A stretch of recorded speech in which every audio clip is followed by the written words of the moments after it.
When I was 8 years old, I forgot to feed my pet fish and it died. I cried because it was the worst thing I've ever done in my short life. The guilt was immeasurable. It's a moment I've come back to every time I've got it right or wrong in my life. A defining moment. I can't help but wonder who I might have been if I'd remembered to feed that fish. When I was 12 years old, I hit a girl. I liked her and I asked her on a date. She was my first crush, and she turned me down. I was humiliated on the playground in front of all my peers. So I hit her. It was terrible, but it's the truth. Maybe if I had remembered to feed that fish, I could have showed her my cool pet and she would have liked me. When I was 16 years old, I cheated on my girlfriend. I think the girl that turned me down had ruined my perspective of women because I didn't treat them well. I wasn't very good with people in general. I cheated on her, but worst of all, I cheated with her mother.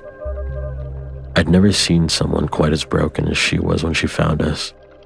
Maybe if I had remembered to feed that fish, then I would have learned how to care of other things better. Maybe I wouldn't have hurt her. When I was 18 years old, I stole from my grandparents. I had developed a nasty drug habit and I found money wherever I could. I did arguably worse things to feed my habit, but the theft from them was the most morally bankrupt.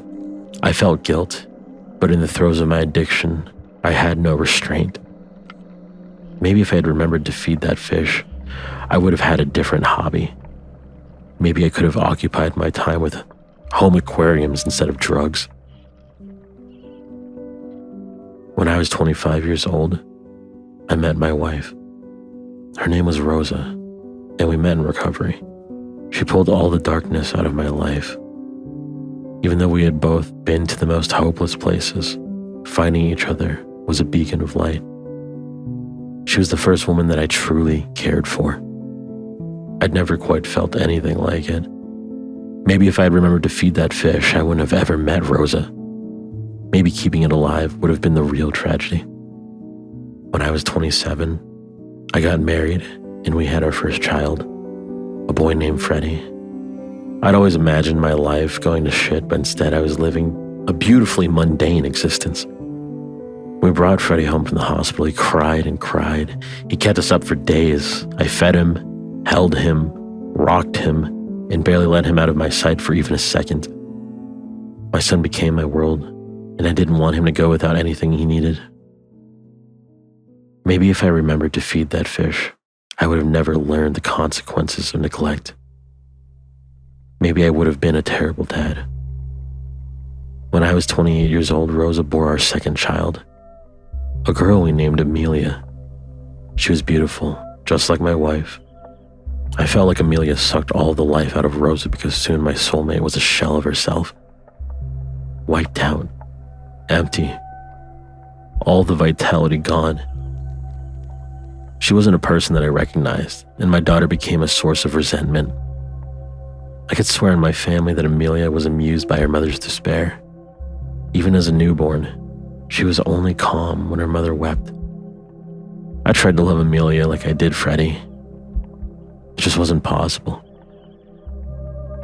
Maybe if I remembered to feed that fish, I would have known how to help Rosa. I would have learned how to perk up someone who's struggling. Maybe I wouldn't have learned to just ignore the issue. When I was 30 years old, I became a single father and a widow.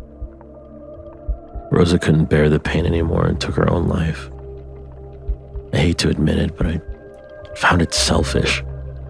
She left me alone with my perfect son and the spawn of Satan, knowing that I wasn't emotionally equipped to cope. Amelia terrified me. It sounds ridiculous to say that about a 2-year-old, but it's true. There was something sinister about that girl.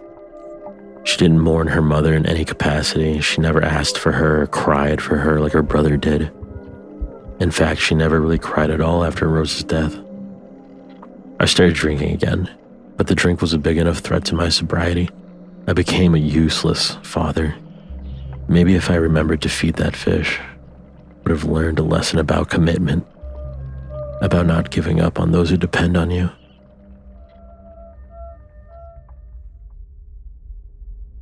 When I was 32 years old, my 4-year-old daughter attacked her brother with a kitchen knife. I was drunk and I hadn't been watching them. It was my fault. Or was it hers? She giggled with such glee as the blood poured from his screaming face. Freddie was okay, but he was scarred for life. They were taken off me not long after. When social services got involved, I told them all about Amelia, about how I didn't trust her and how much she frightened me, how I blamed Rosa's death on her. They looked at me as if I was positively insane. Seeing Freddie maimed and taken from me tore my heart to pieces, but I'll be the first to admit that I was relieved not to have that other child in my house. It's an awful thing to say about your own daughter, but I just knew she was pure evil. Maybe if I had remembered to feed that fish, I could have taught my kids about caring for others. Maybe I should have gotten them a fish. When I was 36 years old, I got a call to say that my daughter had been involved in a serious incident in foster care. I cleaned up my act, fought the courts, and won back my son. I kept in touch with the nice lady that ran the home Amelia lived in, but we mutually agreed it was best for her and Freddie that she didn't come home. Amelia had drowned the hamster that the kids at the home shared. My 8-year-old daughter had killed an animal. I felt a deep disdain for her, but I couldn't vilify her for the act. She was just like me, that damn fish. She had told her carers that she was just trying to bathe it.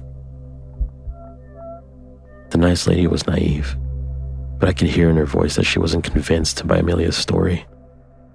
She was as scared as I had been, but neither of us wanted to acknowledge it, so we never did. I left that woman to live with my problem without warning. Maybe if I remembered to feed that fish, then that hamster wouldn't have drowned.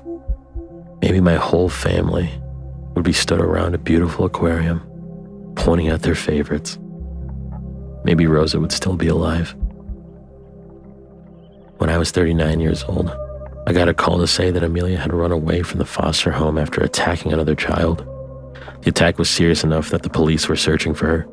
I'd been less involved in her life as the years went by. To be honest, I'm surprised they even called me at all. But they wanted to know if a message she left had any significance.